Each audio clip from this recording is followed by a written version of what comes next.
Well, good morning from sunny, well, not so sunny downtown Australia. We're experiencing a lot of rainfall at the moment. The good Lord is sending us water in copious quantities, but we're not complaining because life depends on water, as we all know. So welcome to the live question and answer for day 2.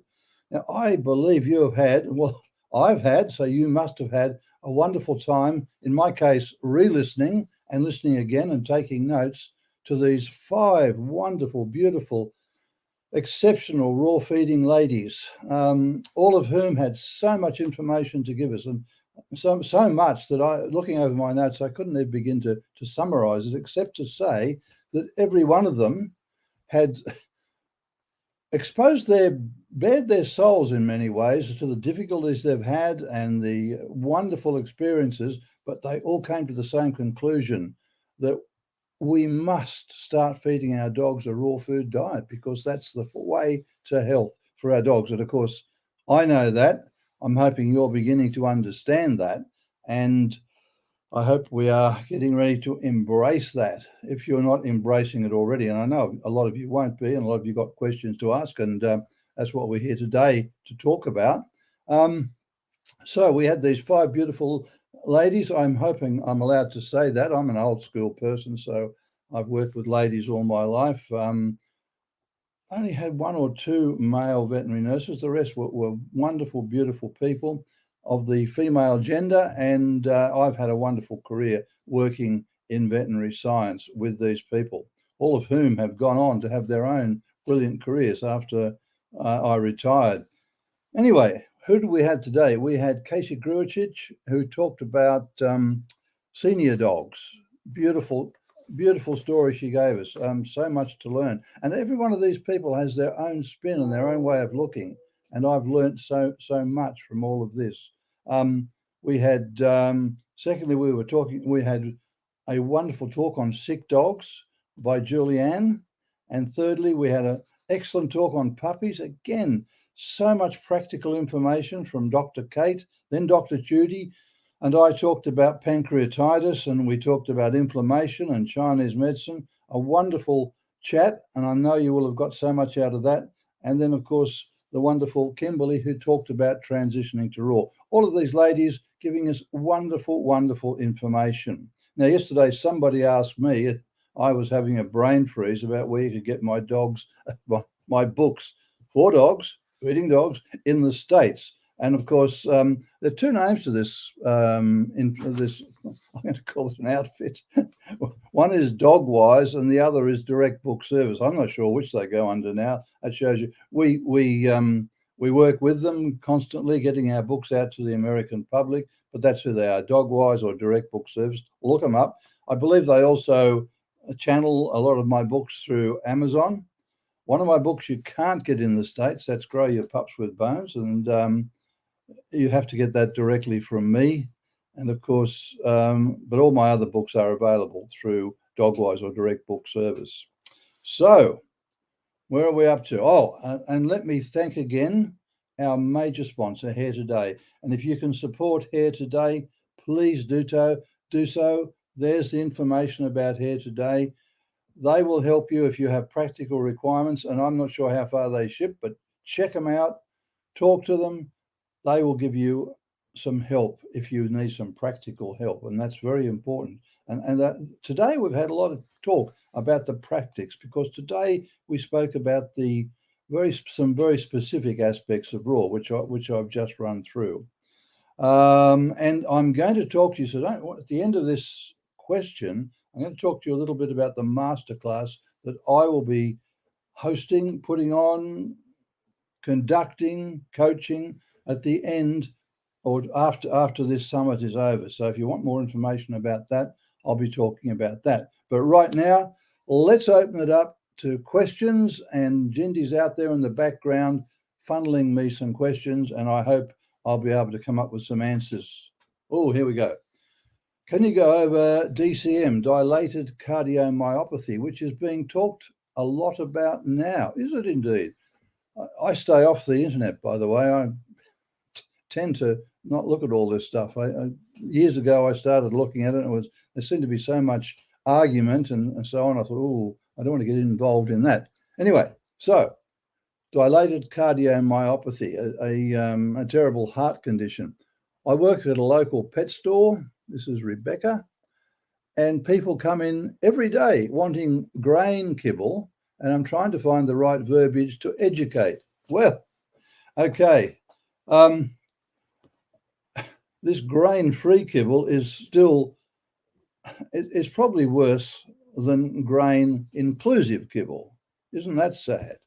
In fact, it is worse, because grain, at least, I mean, a lot of these grain-free kibbles, most, or depends on which one you get, but they are lacking in essential nutrients. And particularly if people are trying to feed just a vegetarian type diet to their dog. And one of the major things, of course, is taurine, and responsible for this terrible disease and a lot of other problems as well, not just that. So kibble is bad. Grain-free kibble is worse. Get them onto raw. That's my basic message. But don't go to grain-free kibble, because in too many instances, it's not worth it. You're actually jumping from the frying pan into the fire. I don't know how better to put it. And I certainly am not an advocate of kibble, because that stuff is just terrible. But from what I understand, and from what I read at odd times about these dogs with DCM, or dilated cardiomyopathy, stay away from it, because you don't know just what's in that grain-free kibble. I mean, you don't know what's in the grain-filled kibble either, and dogs are not designed to eat grain, let's put it that way, nor are they designed to eat all the other terrible stuff in kibble. If you can, Rebecca, switch them to raw. Just explain to them that why would you feed the wrong food to your dog when you can feed the right food? And of course, as many of our talkers have explained today, you can buy pre-prepared raw. That makes it so much simpler. All right. Next question, please. Dr. Brady spoke about kidney disease. And he said that high protein, well, now I think we're, okay. High protein diets nephrectomize the kidney, leaving them 78 kidney fat. Did he mean a high carb diet? Oh dear, okay. High protein diets are nephrectomized, pull the kidneys out. Well, okay. I think I must have missed him saying that, because I definitely know that it's the high carbohydrate diets that damage the kidney. And the problem is with kidney disease, by the time it's diagnosed, yes, somewhere between 60 to 70 to 80, sometimes even higher percentage of the kidneys, the functioning parts, the nephrons, have been destroyed. And so this dog is now going into kidney failure and is compensating by drinking a lot of water to try and flush those kidneys out, and doing a whole lot of other things as well, because the kidneys are not doing all their function of producing hormones and all the other things that kidneys do, as well as balancing electrolytes, etc., etc., etc. So again, this is another indictment on kibble. It's the high carbohydrate, plus so many other problems with kibble that destroy the kidneys, the inflammation, the fact that they're producing these advanced glycated end products that literally clog the kidneys up and destroy them. Please don't feed kibble to your dogs. Get onto the foods that nature, God, evolution, whichever way you want to look at it, designed for our dogs. Feed them what they're supposed to eat, what they're designed by evolution to eat, and this kidney problem won't arise. I mean, I can't stress it enough. If you feed the wrong foods, and think of your car, put the wrong fuel in, the wrong lubrication, and wrong spare parts, wrong fuel, wrong lubrication, you are not going to expect your car to run well. Please don't expect your dog to age well with a long life and freedom from degenerative disease if you feed it kibble. They're not designed to eat it. So kidney disease, kidneys are damaged by kibble. And that's why we have these problems today, both our cats and our dogs, of course. So Next question. If I do an allergy test on a dog with leaky gut today, then treat with a raw whole food diet and homeopathy, etc., over long periods of time and repeat the test in 1 to 2 years, will it show less allergens? I think that's I know what you mean by that question, but from my point of view as a very practical person, and with my owner's hat on and with my raw feeding hat on and not my vet hat on, which wants to make money out of testing your dog or look good or whatever it is that people do. If your dog is now performing well and you've gradually introduced other foods or foods that were perhaps supposedly allergenic, causing the itching or the inflammatory bowel disease or whatever they were causing, if that's happening, then I can almost guarantee the tests will confirm what you're seeing in practice. But it's the in practice that's important, isn't it? We want our dogs to be well. So yes, I would suspect that'd be definitely the case. If you've started to cure that leaky gut by feeding appropriate food, by fixing up the microbiome, which comes along pretty naturally in many ways when you feed the real food because it just feeds the appropriate bacteria, then I would suspect that testing will happen. Now, in my case, I dealt with over the years with people who didn't want to spend a lot of money. So we were always looking for the practical way through. And the practical way through is to test with little bits of food. And sometimes, even with a dog that's allergic to specific proteins, you can rotate those proteins. So you might put that dog on a protein for 2 days that formerly he or she was allergic to. And if you continued for a month, you may get back some signs and symptoms of the allergy. But if you take it off after 2 days and switch to another protein, maybe one that there is no sensitivity to, then you'll often find that you can rotate all those proteins, and that way you're gaining the benefits of variety through raw, and at the same time not giving your dog grief and not costing you money at the vet. So always think about those things in a very practical way. Next, please. Please can you advise appropriate amounts of eggs and oily fish to feed? I feed 1 egg every other day and 1 to 2 sprats daily to each of my dogs. Is this about right, or does it depend on the dog's weight? One is 17 kilos and the other is 29 kilos. Yes, well, yes. If you would, before I got to that part of your question, I was going to say, what do we? Let's go to the extremes. One of your dogs is a miniature Chihuahua, so just weighs a teacup dog, a couple of kilos, and the others maybe a Great Dane. So it's horses for courses. Now, how much egg do you feed? Well, it's over time, I guess it's going to be a percentage of the diet. Now, if you gave a whole egg to your teacup Chihuahua, and it was raw, because the white of that egg contains things that actually stop enzymes from working, you might find that your dog ends up with diarrhea, almost certainly. If you fed 1 egg to a Great Dane, no problem, mixed in with these other foods. So, because your Chihuahua maybe couldn't even eat a whole egg, who knows, particularly if it's raw. So, yes, it always depends on the size of the dog. And again, if you go to my books, I give you basic information on how to juggle those things up. Eggs become part of what I call the other things. So your major things are bones, organs, bones, meat, and organs with the cartilage and the marrow in the bones, and then we go on to other things which represent feces and all the disgusting things that dogs are likely to eat, and this includes eggs. And you don't always have to add eggs in. You can add them in occasionally, or you can add them in as part of a barf patty. But it's only a small percentage of the patty. And without going into specifics right now, that's the way you go about it. But of course, if you're feeding a dog and you're not trying to balance every meal, well, if it's a largish dog, say 29 kilos, I reckon your 29 kilo dog would quite happily eat an egg mixed in with its other food. That'd be absolutely fine. If you gave it a dozen eggs, I think it would be in trouble, diarrhea-wise. Okay, trust that gives you some idea of the practical approach. And keep in mind that the dog, there's an important word, and I'm going to emphasize this in the masterclass. It's called homeostasis.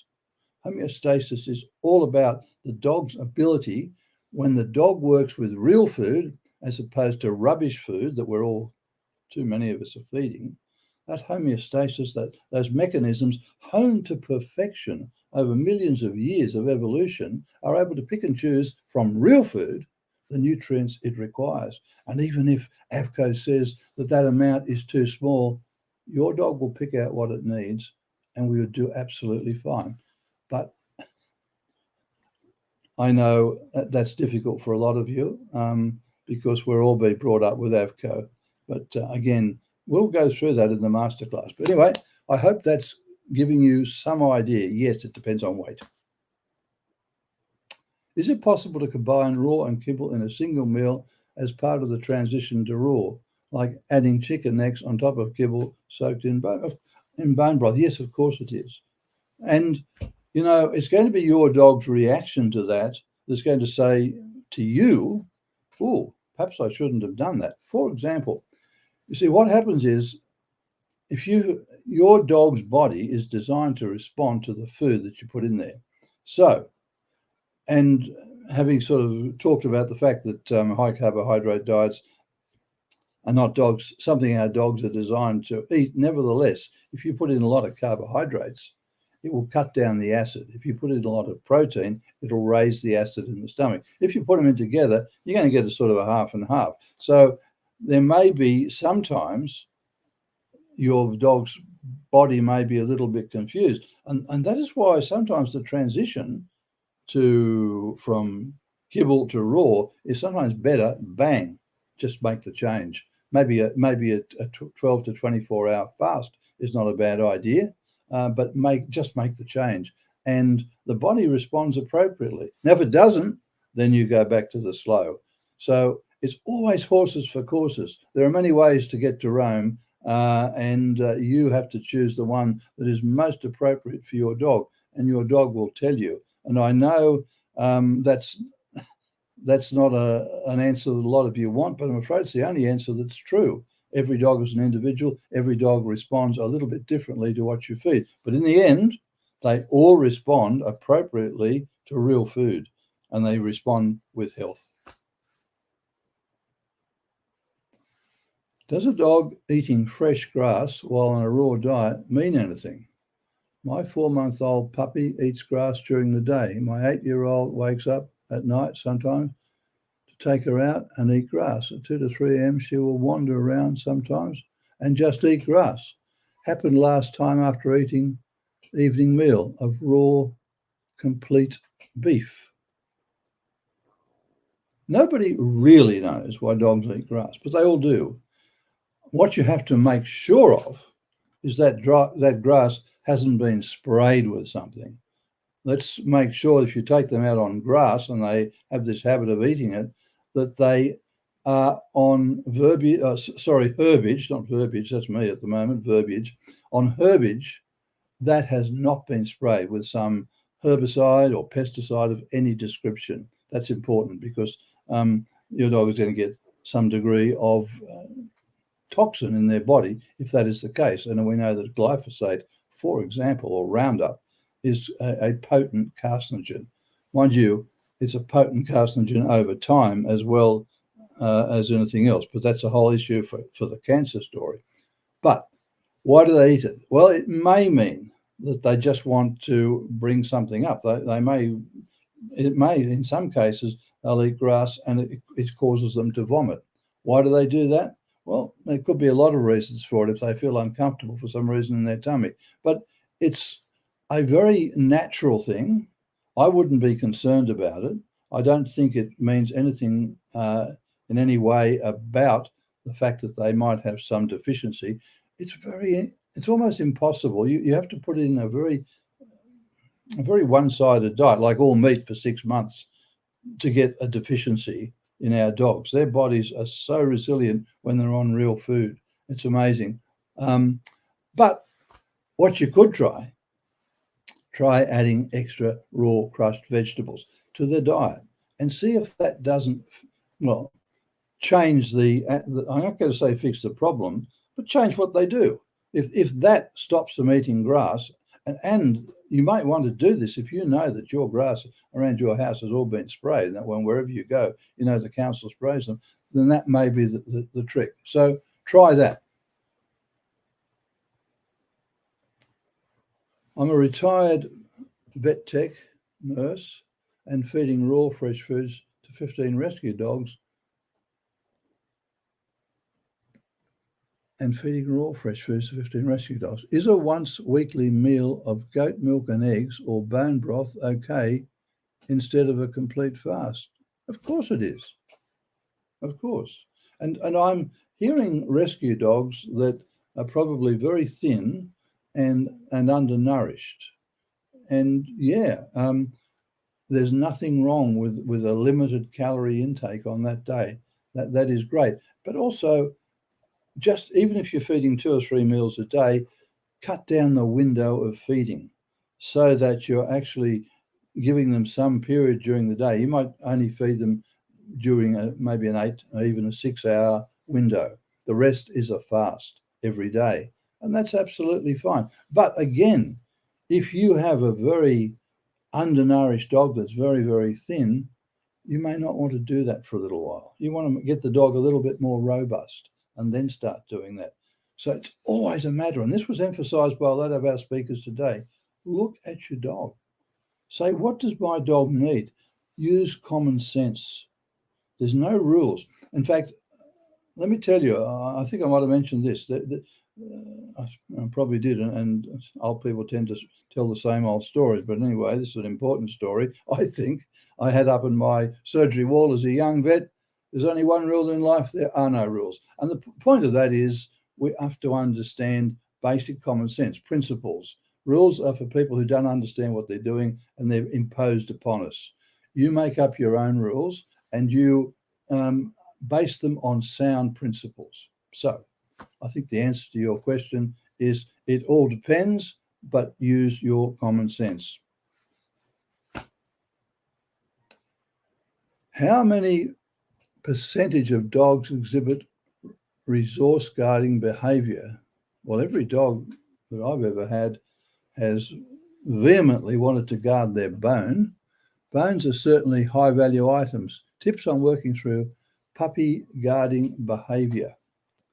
Well, look, I think you need to talk to a behaviourist, not me, about this.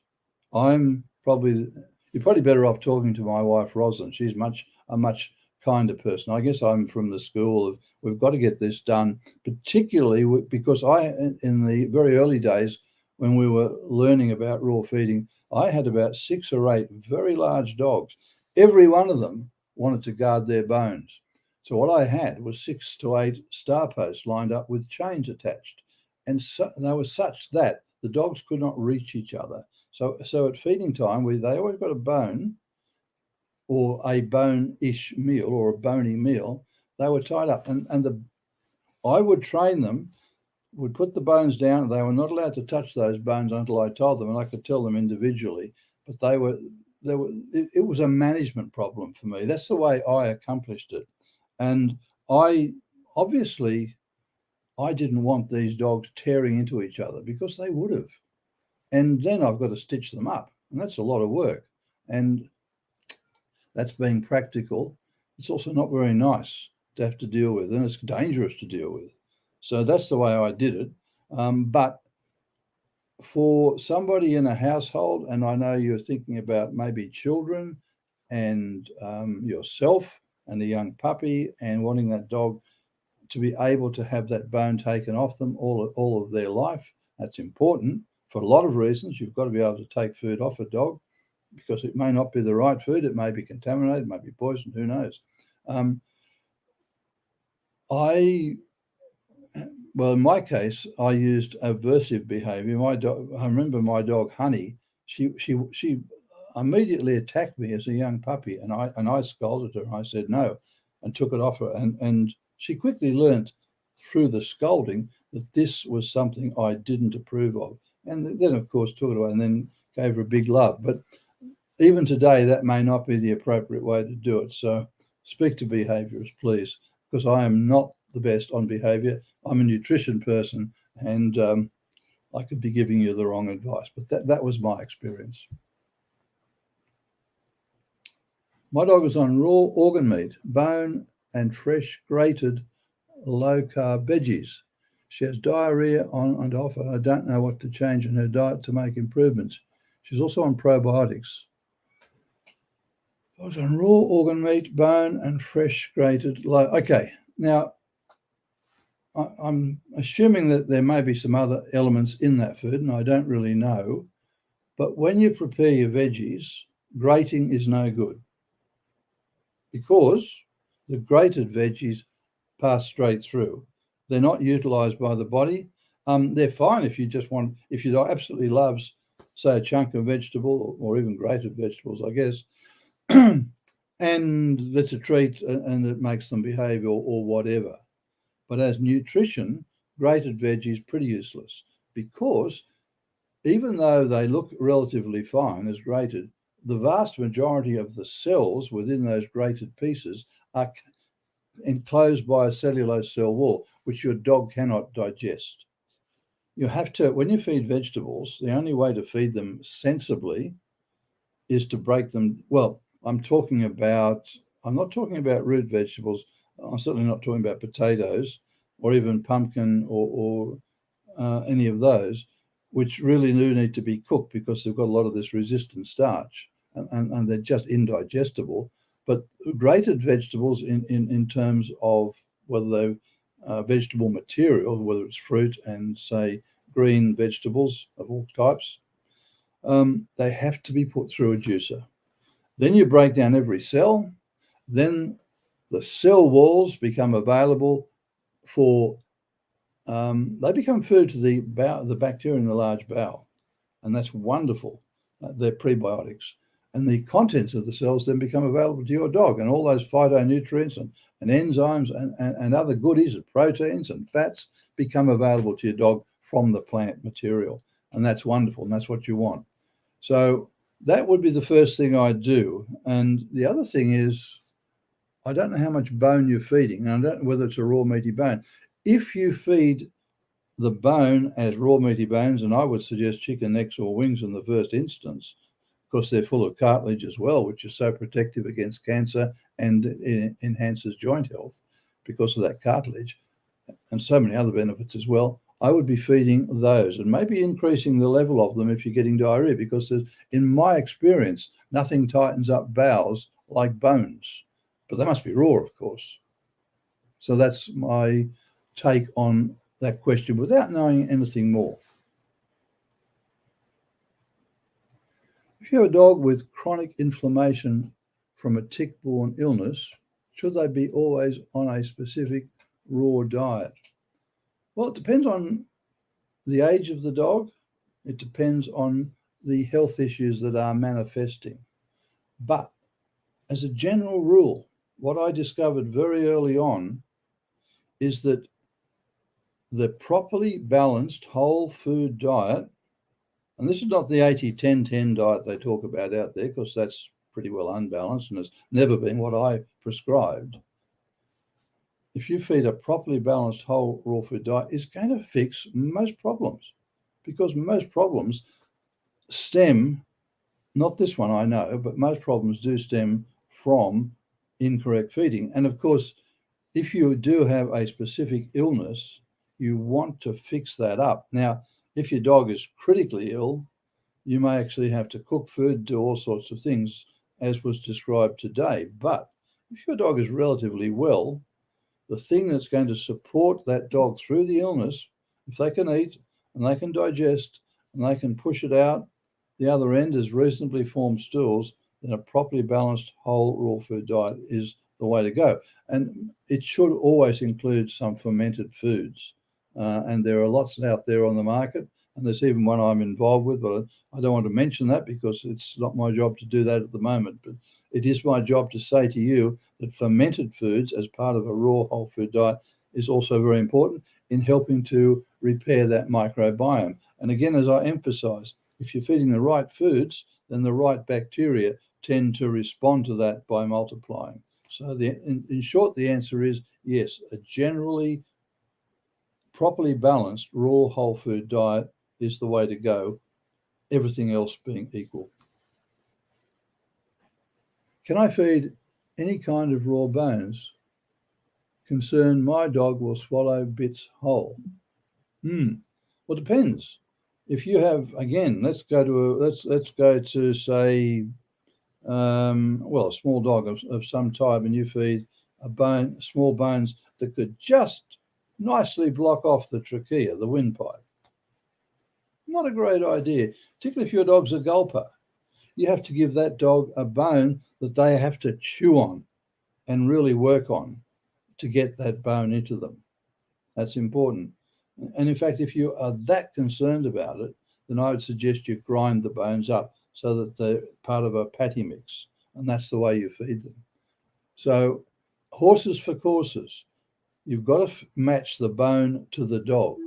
So the dog is not able to, say, gulp down a small piece that, just like a marble or any other small object, actually block off its windpipe, because that is rapidly fatal, and you don't want that. So choose the size of your bone for your dog, and make sure they're always covered in meat and the cartilage, so they've got something to work on, and they satisfy that hunger and stops this gulping business, and then they will just quietly chew off what they require. But make it a soft bone, make it a bone from a young animal. And hey, chicken necks and wings fit that description beautifully. Once you make the bone broth, can you grind the bones into a powder and feed it to dogs? Well, yes, absolutely. And you can just leave it, grind them up, put the whole thing, if you wish, into a blender and mix it up and grind it together. That's fine, because having made that bone broth, you've extracted a lot of goodness, and even the bone powder now, because it's not been cooked to death and mixed in with some other terrible foods of high carbohydrates, it's not going to have the characteristics of bone meal and all those other things that aren't quite right for our dogs. So yeah, do that if you wish. Absolutely fine. I had a vet tell me that if I feed more than 2 protein sources, it can cause an allergy. There is a freeze-dried raw food diet that contains 4 different sources. Is this okay? Turkey, beef, salmon, duck? Well, let me put it this way. There were no protein police out in the wild when our dogs evolved. So if our young dog, for example, ate a small mouse, well, let's say it's a wolf, it's about 6 months old, it ate a small mouse, then it ate some insects, and then it managed to catch a rabbit, and then, the mob, the big group of wolves has pulled down a bison, got stuck into that, and he had 4 or 5 different sources of protein. I can guarantee you that dog did not develop an allergy. So no, that's not the cause of the allergy. The allergy relates to the terrible foods that we feed, and we feed some terrible foods. Now, what that vet is probably getting mixed up with is that we diagnose allergy by using single protein sources and seeing if the dog reacts to that. So I think that's where the confusion lies. So no, mixing protein sources is absolutely fine. It's going to provide, again, variation in the diet. Nothing wrong with that. And your dog may love that mixture of proteins. Who knows? Also may hate it if there's one protein there he or she doesn't like. Again, watch your dog. But yes, please do not let that concern you. It's not a concern. Is it necessary to give probiotics to a dog's daily raw food? No. If it was, we would be trying to make each meal complete and balanced in some way. You can, nothing wrong with that either. But again, there are no rules here. As long as the overall diet is balanced, that's fine. you might want to buy some of these powdered probiotics and stroke prebiotics, pop it on the food. Sometimes you do it, sometimes you don't. It doesn't really matter. Again, a dog in the wild may have had access to the gut contents of another animal one day and then for a few days didn't. So always think about evolutionary norms, how our dogs evolved. And they certainly didn't evolve having this sameness every day. Variation was the key up until about, as Joel said on the first day, up until about 1960 in most cases. So no, don't get hung up on that rule either. What's your number one tip for getting kibble-fed dogs into eating the meaty bones? The rest they will do, but struggle with the bones. Tried chicken wings and it's a hit or miss. Tried lightly searing, hit or miss. Needs some help. I think you just have to persevere. Take your time. Don't be concerned. If your dog doesn't take to them straight away, it's not a concern. And I'm presuming you have an adult dog, and it's an adult dog whose mind is rather set on what they've been fed before. And if you're really concerned, start grinding the bone up, mixing it through some patties. But yeah, lightly sear it. Even pour a bit of gravy over it that the dog will love. Just take your time. Don't be worried. You're not going to kill your dog because you didn't feed a raw meaty bone for 3 weeks or whatever. It's not going to happen. Your dog out in the wild may not have had access to bones for 3 weeks. Who knows?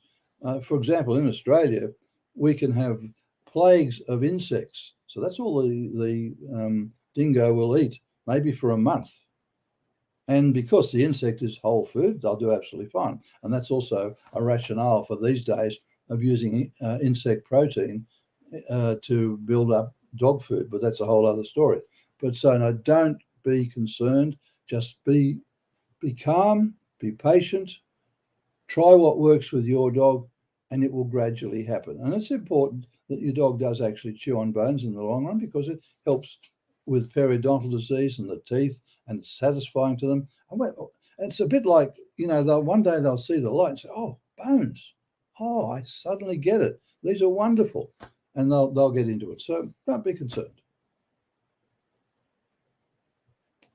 Can feeding raw help with behaviour, specifically anxiety? We're talking about a brain issue here, anxiety. It's a brain issue. It's a neurological problem. And again, what feeds our brains? The thing that feeds our brains is the food we eat. I mean, obviously the oxygen we breathe too, and sunlight and all that sort of thing has an effect. And without oxygen, our brain will be dead, of course, and so will we. And water, good quality water, all of those things. Food, it feeds our brain. One of the most important things in your dog's life was, as a pup, you actually fed it food that's going to develop its brains. And people say, oh, we're not going to feed raw food until it's developed because we think raw food is complete. It's not complete in any sense of the word, not for feeding brains. A whole raw food diet, properly balanced, is going to build a brilliant brain. Now, there's many behaviourists that I know will not train a dog unless it's on raw food because they know it's going to respond so much better. So the answer is absolutely. Absolutely. Your dog is going to be so much better in all sorts of ways. Once you're putting that right fuel in, you're going to fuel the brain properly and it's going to start to work better. And of course, you're going to use appropriate training techniques and all that as well, and behavior modifying behavior on your part. But let's get the basics right. Let's actually put the right fuel, spare parts, and lubrication in. And hey, it's going to make such a difference to your dog's brain. Do you recommend to have as much secreting organs as we possibly can find and not restrict to the 10% secreting organ ratios? If so, is there any limitation to ratio when it comes to secreting organs? Well, if you love diarrhea, just whack those organ meats in, because you're going to get it. That's a great way to clean a dog out. I would, in many cases, I mean, this 10-10-10, this 80-10-10 ratio, as I've emphasized a few times now, and will strongly point out, has zero validity of any kind, the 80-10-10, but excessive organ meat or only organ meat feeding causes problems. But you could vary it around. One meal could be 50% organ meat. Now, again, if you like diarrhea or you want to clean your dog out and you have a dog that lives out in the backyard, that might be absolutely fine. And it's an extensive backyard, but then that might not be so good. So, yes, ratios are important. I look at somewhere between overall 10 and maybe up to even 30% for some dogs, particularly if they need those specifics at certain times. But don't just be stuck on 10%. Yes, you could feed more, but if you feed too much, you will get digestive issues. But they will be temporary, and they're not going to kill your dog.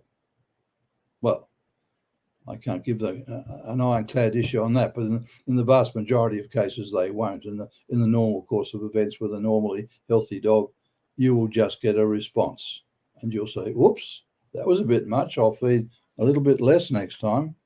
Or I might feed some more bones with it because they help to tighten up the bowel. Watch your dog. Relax. Rules are meant to be broken because rules are there for the uninitiated, for the not understanding. And it's like yourself. Do you do ratio feeding for yourself? I bet you don't. You don't have to do it for your dog either, but you do have to kind of understand results of what you do. And these are short-term results. They're not long-term results. You're not going to cause some sort of terrible imbalance. Let me give you a specific example. The all-liver diet for cats, it causes exostosis to grow in the cervical vertebrae. And the cats sit up like kangaroos and they can't move. Now, I'm a raw feeding advocate, have been for a long time. How many cases of those I've seen in my lifetime? Probably about four in a lifetime spent with people who feed their cats. And this was because those cats had trained their owners to feed them an all-liver diet, and they had fed it for about 4 or 5 years. Yes, truly. And it took that long for the imbalance to produce the problem. So my message is relax. Relax. Watch your dog. Work on understanding, not on rules.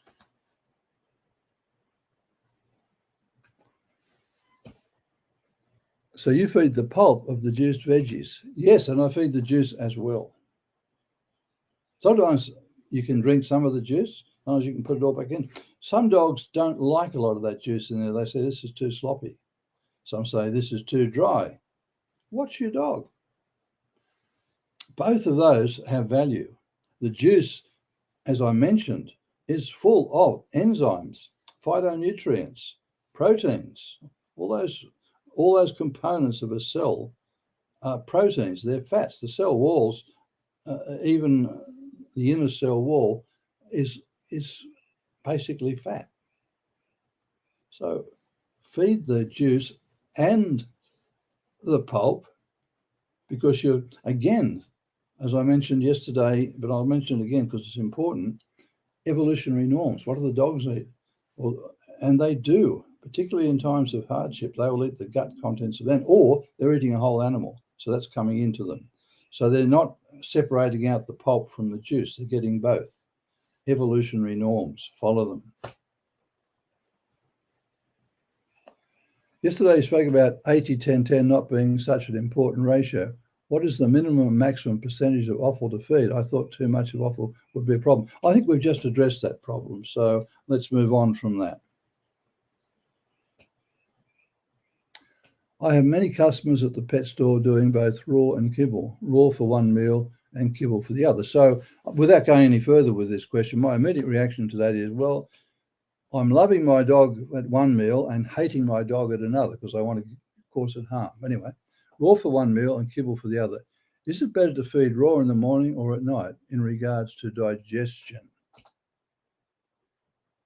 Well, I have no idea. I have no idea. I've never done that. I've never fed raw at one meal and kibble at the next. And I don't think there's an answer to your question, because the answer is, well, if that's what you're going to do it whichever way you like. But remember, the kibble meal is the one where you're not liking your dog. It's the one where you're hating your dog and saying, I'm doing you damage. And I don't know why I'm doing you damage, but I will. I know the reason you do it because it says on the packet it's complete and balanced, and you're pretty sure that the raw is unbalanced because that's what you've been taught, that raw is never balanced. So you're trying to balance it up with kibble. Not necessary. Feed a balanced raw whole food diet.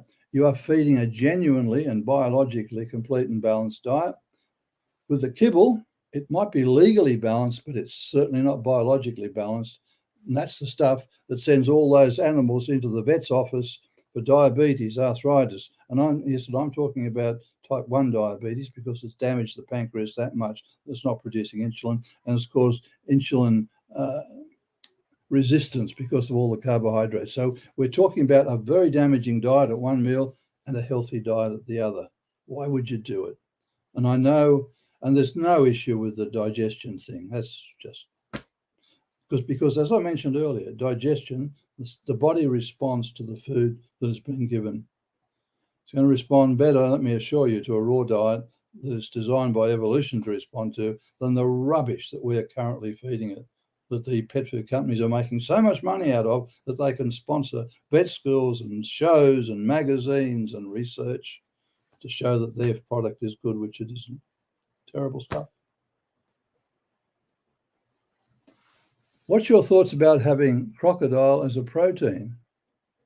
A carnivore on carnivore protein? Well, again, I'm not sure how many crocodile police were out there in the Northern Territory of Australia for the dingoes feasting on the bodies of dead crocodiles over the last maybe 5,000 or 6,000 years. Not too many of them. No problem at all. Our dogs are designed to eat protein. They're protein-eating machines, as Dr. Connor Brady would say. Don't get hung up on that issue, because go back to your basic principles. Would this happen in the wild? And of course it would.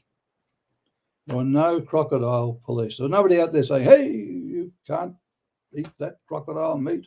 You're a carnivore and it's a carnivore. My goodness, what's going on? Nobody said that. Nobody was around to do it. Didn't happen. Doesn't have to happen now. My cat loves kibble and eats nothing else. You're immediately touching on the wonderful science that we now have, that you can make cardboard attractive to a cat. Isn't that wonderful science? I suspect it's a misuse of science. Do I need to make him fast for some time before converting to raw? Now, your fat cat, if you fast it, not a great idea. Have you heard of a disease called hepatic lipidosis? You don't want that. Cats, they train you in all sorts of ways. I spoke about one training method that cats have to teach some owners to feed them an all-liver diet. And your cat will train you to feed it kibble and nothing else. You can use hunger by mixing in some real food, even if it's just some ground up meat, good fresh beef, with their kibble. Maybe even start to wet their kibble. And that's not a bad idea anyway if you're feeding kibble, because cats require moisture. And Joel from Steve's Real Pet Food pointed this out. They're creatures that lived in an area in evolutionary time where they derived their water from their food, and our cats are designed to do that. So if we feed them dry food, in the long run, they do become chronically and clinically dehydrated, which leads to their kidney failure and all that. Just another terrible thing we do when we feed them the terrible dry food. So be patient. Use every conniving trick you can, because the cat is a wily creature and will outperform us on many levels, particularly in the brain area. So we have to quietly, but with great patience, just add a little bit of what you want them to eat. And over time, you'll convert that cat. And you could start off by moistening that kibble, getting it wet. Just a little bit to start with, because the cat will say, oh, I like the crunch. Come on, don't wet it. All sorts of things. Take your time. You'll get there. If you have a 17-year-old cat that's in kidney failure and has so many other problems, I think you might have to wait till the next one, because you don't want to kill your cat by trying to convert it, and the cat then says, oh, I'm not going to eat any of this rubbish you're giving me. Don't do that. Common sense. I adopted a 17-year-old Peak 2 weeks ago. His teeth are dire at 17. Yeah, well, if it's been eating kibble all his life, I wouldn't be surprised. And also has a heart murmur. Well, that's pretty common. Grade 4. So surgery is out. Would you suggest giving him raw chicken necks and hope the rotten teeth fall out? I think, you know, you need to go to some very sympathetic vet who will help you look at that and help you with his teeth.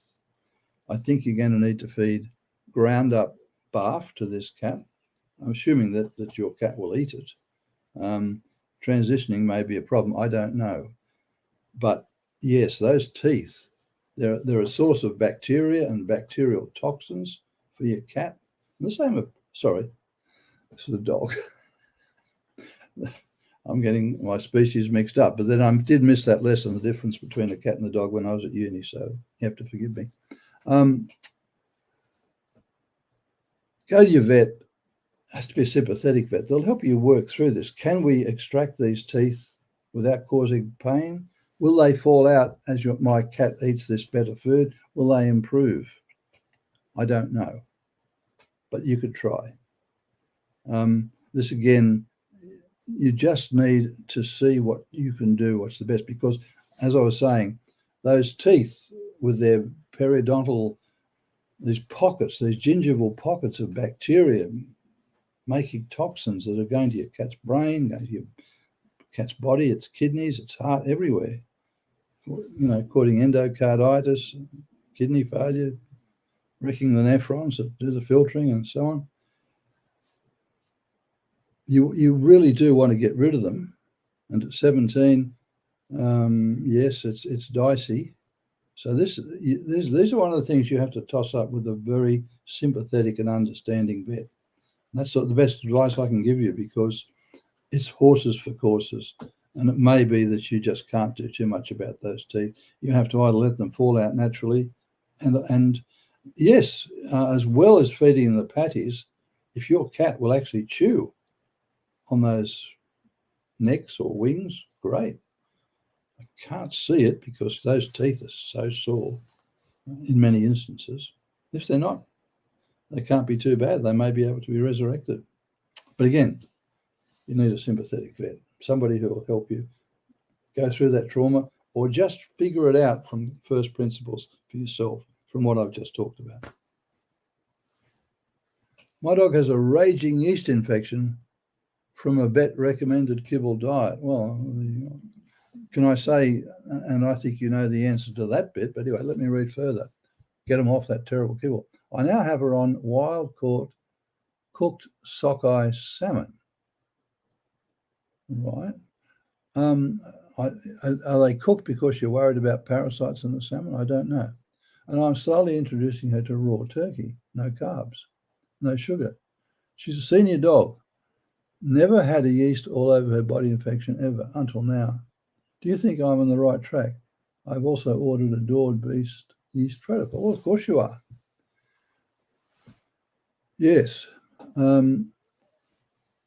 try and get her on to a complete raw diet straight away. I don't know why unless there are digestive issues that you're aware of that you haven't mentioned here, and there could be, I would just switch a cold turkey. Let's get this thing gone. And yes, do the yeast protocol. Definitely on the right track. Just don't stray off it.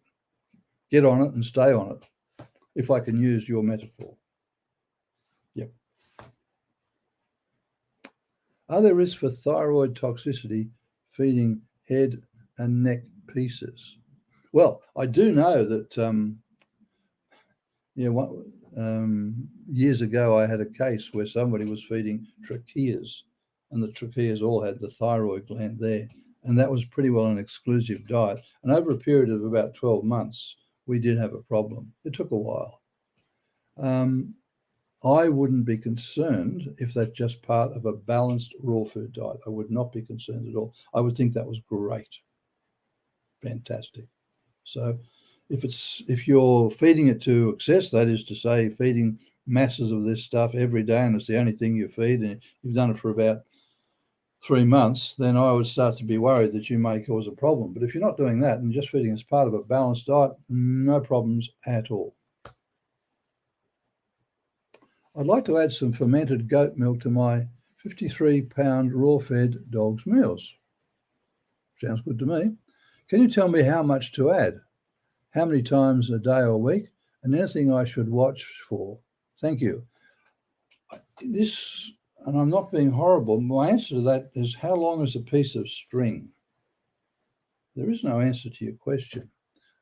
But as part of it, I mean, if it was my dog, I'd just be pouring this stuff over the meal. Now, will your dog drink to excess just that goat's milk? It likes it so much and not eat its meal? That's not a good thing. If it becomes part of the meal and just becomes moisture that the dog takes in as part of its hydration, electrolyte, protein, and every other benefit that's going to come from that, don't get too hung up. You can just pour it over to a nice consistency that your dog absolutely loves, and that will be fine. And I mean, you could do it every day if you wanted to. I don't know how expensive this stuff is. Or you could do it once a week. I mean, and do other things on other days. You're going to balance over time.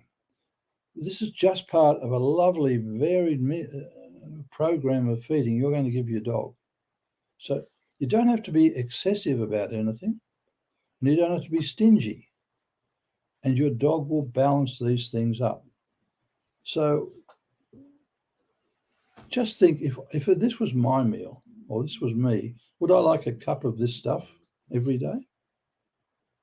And then how much would you drink every day as part of your diet? And then marry that up with your dog. Do you weigh twice as much as your dog? So if you would drink, say, a cup of it every day, would you give your dog half a cup? Would you give your dog a cup? Probably either. Common sense. We're feeding food. We're not feeding stock feed to our dogs as we do when we feed kibble. Stock feed is designed to grow stock feed is designed to grow sheep, cattle, pigs ready rapidly for slaughter. And if you don't slaughter them and keep feeding them that way, they'll develop all the degenerative diseases that we don't see in these animals in a paddock fed under normal conditions. You're doing exactly the same to our dogs. And because we're hung up on all this nutrient rubbish, when you feed food, you don't have to worry about that. So just adopt a sensible approach. That's all. And then you'll be absolutely fine. Okay, have we got one more question? Are we down to our last? I'm a raw feeder. I have been for a decade. Great, you must have healthy dogs. I'm very interested in the masterclass. I'm not sure if I should take a basic course first, or if it would be appropriate for me to sign up for the masterclass. The masterclass is the kindergarten to advanced level, high PhD. The masterclass is about the simplicity of raw. The masterclass is making you the expert. The masterclass teaches you principles you take away, and you suddenly find you don't have any questions because you can answer them, because you know the simple truths about feeding raw. This is what I've been teaching for 40 years. Now, a lot of people have taken this on, and a lot of people don't know about it. In fact, most raw people don't know about it. They don't know why they're feeding raw. They don't understand the basic principles. So that's why they make it so complex. I'm going to simplify it for you, but you've got to have a great education. It's not something, let me put it this way. I have vets come to my lectures over the years, or have had. Doing less lecturing now face-to-face. I'm doing more of this sort of stuff. But they would sit at the back and I would watch them scowl. They were angry. They wanted to come down. They wanted to come down at the end of that day and really tell me what an idiot I was, or whatever. They wanted to have a go at me. What they did do at the end of the day, and it took them a day, they would gradually move towards the front during the day. At the end of the day, they would bring a book for me to sign, because the light came on. They suddenly understood. It takes a lot for a professional, particularly a well-trained nutritionist, to understand about raw. Or when I say ordinary people, I'm a very ordinary person, let me tell you. I come from a very, very ordinary background. I had to fight my way into vet school. That's a whole story. One day I might write it down, tell people about it. But we're going to teach you raw feeding from the very basics. And the light will come on and you'll say, oh, I realize how simple and how practical this is, and how I can make my dog healthy, and I don't need the help of so-called experts. That'll be the masterclass. And I believe it starts on the 24th of October. There is a small webinar out there that introduces that we've put together, featuring yours truly. So I will probably put a link to that on whatever social media I have. I don't do social media, by the way. If you've ever looked at my website, I'm highly uninteractive, only because it's never really interested me. I suppose it should, because it's a great venue for getting people educated. So I guess I'm getting into it more and more. So there we go. I can see now we've got at the bottom there, petsummits.com/raw/masterclass/. So there you go. If you're interested, we were going to have a great time, because we're going to be talking about this, and I'll be coaching everyone. It's a maximum of 20. It's only going to happen once. When it's not going to happen again for a whole variety of reasons, possibly my age having something to do with it. Hopefully not. Hopefully I'll be around for some time yet. Anyway, there it is. So please, if you're interested, let's see you there. Now, there's one other thing. I think I didn't mention Dogwise or Direct Book Service. I had a brain freeze yesterday. I couldn't think of those two names. Did I mention that earlier? I could have done. That's where you buy my books, Dogwise, Direct Book Service. All right, let's wrap this up. It's been a great, thank you for all your questions. I hope I wasn't too rude to anybody. I don't mean to be. I just want to help you. I just want to show you how simple and how easy things are. I just want to make it so your dog can be the healthiest possible. We will see you tomorrow, and for another great day of learning. So thank you for attending. See ya.